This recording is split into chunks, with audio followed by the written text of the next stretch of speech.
Hello, and a warm welcome to you as you explore this overview of the poster highlighting the CEOS Coast Application Knowledge Hub, or AKH for short.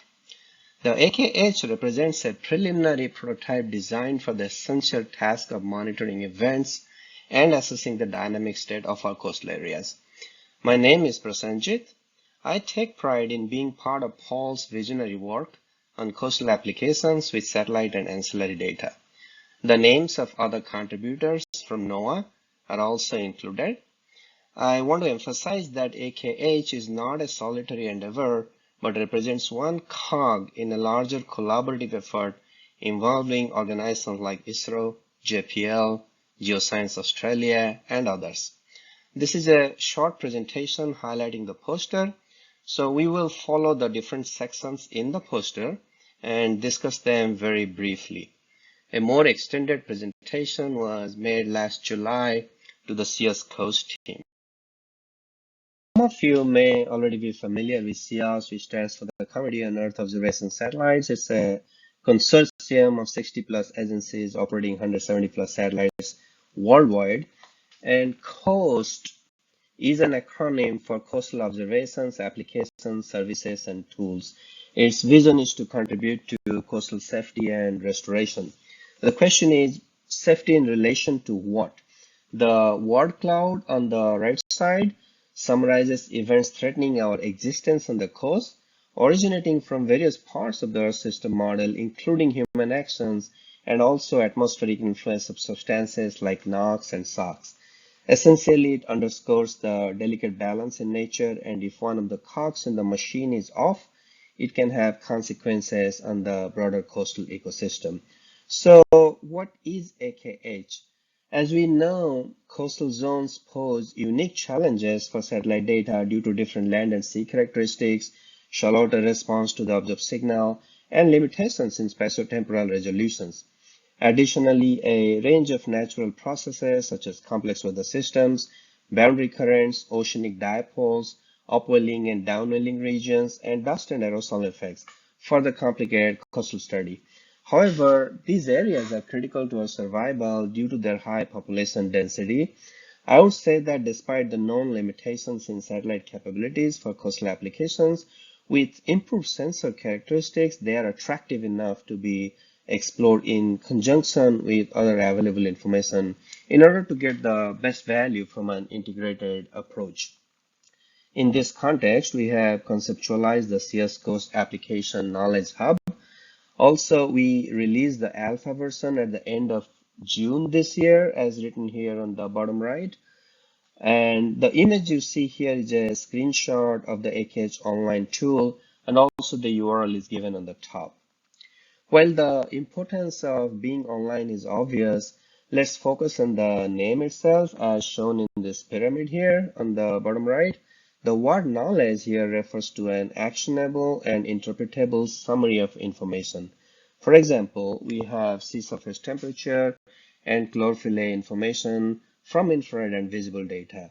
When we observe something like El Nino, cold wakes after a storm passes, HABs, trends, or anomalies, those are all examples of knowledge. Thus, the name application knowledge. Now, let's talk about the overall AKH concept. This block shows the overall concept and input data for AKH. Following the CEOS Coast approach, coastal processes can be broadly classified into sea to land and land to sea, and they encompass physical, biological, and ecological aspects of the coastal environment and habitats. When these processes significantly impact the coast, we refer to them as events. So physical environments can be understood in terms of sea state, for example, SST, winds, flooding and inundation, geomorphologies of such as shoreline and bathymetry and hydrology. Likewise, water quality indicators such as chlorophyll A can help identify blooms. Seagrass, mangroves, and marsh areas are examples of habitats. Other phenomena like plumes, oil spills, and slicks can also affect the habitats. Also, social indicators are needed for this kind of coastal study. Looking ahead, we may extend the potential for sea-to-sea effects not shown here, such as oil slicks of natural origin and air-to-surface interactions, such as increased atmospheric CO2 leading to acidification, a trend observed since the Industrial Revolution.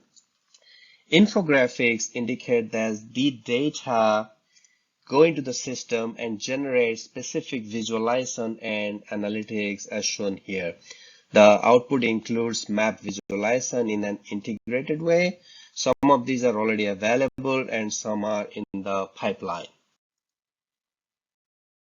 Moving on to the infographic elements, that is the type of information and factors needed for coastal studies, including satellite and non-satellite sources. The sources used in AKH are mostly non-NOAA and some NOAA and are noted in this table. This is kind of busy, so to avoid getting lost in the weeds, let's look at the main headers and the colors. In light blue, we have satellite ocean products like sea surface temperature, chlorophyll A, sea level anomaly, salinity, winds, water detection data, for example, flooding and precipitation, and also true and false color imageries. The non-satellite data fall into two distinct groups, the curated group in light brown and the contextual group in light green. These data complement satellite data and serve validation purposes as will be needed. But what do curated and contextual mean in this context? Curated indicates that the data have been acquired and post-processed, likely to subselect our domain of interest. For example, NDBC and USGS station data, and hurricanes from NCI IB tracks, oil spill locations from NOAA Office of Restoration and Rescue, RRR in short, or HAB locations from UNESCO HADAD. In addition, we have a bunch of contextual information including base and reference layers, hydrology, social indicators for the US coast, land, ecology, and lands interface like the USGS Coastal Ecological Unit. Finally, in deep blue shown here, we have higher order information based on research, either in-house generated or available as reviewed publications. These include ocean parameter trends and coastal land loss and land gain. Now, coming to the application features, very briefly on the technology part, AKH has a client-side architecture and utilizes cutting-edge technologies to seamlessly display multiple pieces of information. The raster tiling system draws inspiration from NOAA Ocean View, incorporating a modified version of the JPL MRF technology, meta raster format technology. For displaying vector data, AKH employs GeoJSON for smaller datasets. However, vector tiling comes into play when handling larger vector datasets. It leverages Google Protobuf and the Mapbox vector tiling encoder and decoder. Interactive plots of station data and on-the-fly minor mathematical operations are done in the numeric JS library. Don't worry much about the tech part. We can discuss it offline if someone is interested in specifically technology part. This section of the poster highlights a few features available in AKH, but there is much more to discover. The alpha version is available for exploration by the audience, so I strongly encourage you to explore the alpha version on your own, which includes a graphical user onboarding module accessible in the top right of the web page. The first image here on the top is interactive plots of data from various NDBC or National Data Buoy Center stations. As one clicks on the station, additional information is also available in a tabular format as shown here. The bottom one is a land cover land use map from USCCAP. We also plan to include the ESA 10-meter LCLU data in the future. I also highlight that this application is designed to be mobile friendly, ensuring accessibility across different devices. Additionally, we have exciting features on the horizon, including event maps or story maps. So what is it? A story map is essentially a point-wise guided tour of events with a scrolling narrative to display collated information. You'll see some of these in the beta version in 2024. Hey, I'm back now visually. In summary, the CEOS COAST Application Knowledge Hub is an online tool for coastal assessment, monitoring, awareness, and possibly contributing to recovery efforts. It had an alpha release recently to test the data pipeline and ascertain that the processing chain works seamlessly. It is designed to enable simultaneous displaying of a range of parameters and information necessary for studying coastal changes listed here.